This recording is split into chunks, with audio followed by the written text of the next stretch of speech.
परंतु आम्हाला कोल्हापूरकर म्हणून आदरणीय शिंदे साहेबांचा मनापासून धन्यवाद द्यायचे आहेत की त्यांनी हा कार्यक्रम स्वीकारला आणि स्वीकारण्यामागं आबाजींचं वय, आबाजींचं कार्य आणि आम्ही केलेली विनंती या सगळ्यांना मिळून ते आज या कार्यक्रमाला उपस्थित राहिलेले नाहीत. महाराज आपल्या घरचे या ठिकाणी अध्यक्ष म्हणून आपल्याला या लाभलेले आहेत.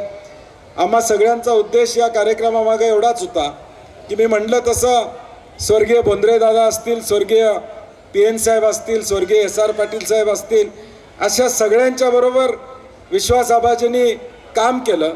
चंद्रदीप नरकेंनी अनेकांची नावं घेतली ज्यांचा सहवास आबाजींना त्या ठिकाणी सहकार क्षेत्रामध्ये लाभला. चुळेकर साहेबांच्यापासून ते अरुण नरके साहेबांच्यापर्यंत असेल.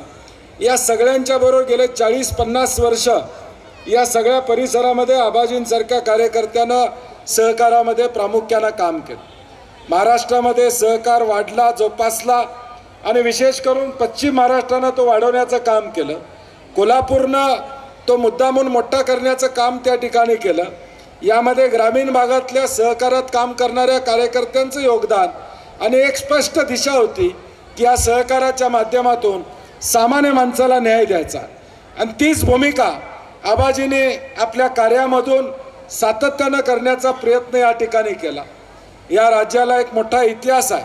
स्वर्गीय यशवंतराव चव्हाण साहेब असतील, वसंतदादा असतील, वसंतराव नाईक साहेब असतील, या सगळ्यांनी सहकाराची पेरणी केली आणि या महाराष्ट्रातल्या कोट्यावधी लोकांना आज सहकाराच्या माध्यमातून आर्थिक उन्नती प्राप्त होताना आपल्याला दिसते. आज कोल्हापूर जिल्ह्यामध्ये देखील आपल्या सगळ्यांना माहीत आहे 20-25 वर्षापूर्वी तालुका संघ म्हणलं की मोठा दबदबा त्या ठिकाणी असायचा.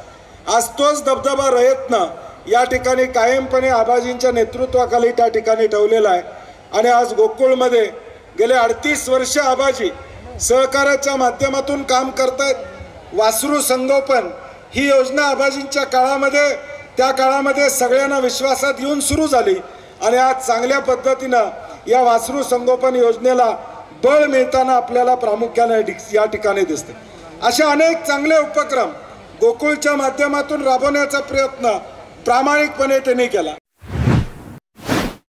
बाळ, फ्रीजमधून श्रीखंड काढ ना. आम्ही पूर्वी घरीच बनवायचो श्रीखंड, त्याची चवच वेगळी होती. आता काय सगळं रेडीमेड.